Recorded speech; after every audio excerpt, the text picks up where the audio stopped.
Galaxy panache अपार्टमेंटमधील flat भविष्यात विकायचा आहे असे सांगून त्याकरिता 28,50,000 रुपये घेऊन तो फ्लॅट तिघांना विकून फसवणूक केल्याप्रकरणी बिल्डर थेपडेसह तिघांवर गुन्हा दाखल झाला आहे।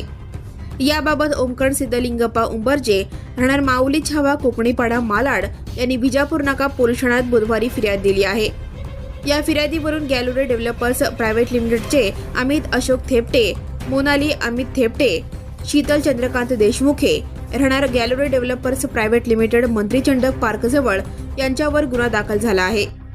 फिर्यादी उंबर्जे यांनी आरोपींकडे फ्लॅट खरेदीसाठी 28,50,000 रुपये 2021 मध्ये वेळोवेळी दिले होते, पण आरोपींनी ती जागा तिघांना विकल्याचे सांगून त्यांची रक्कम परत देतो असे सांगून आरोपींनी पुढील चेक दिला।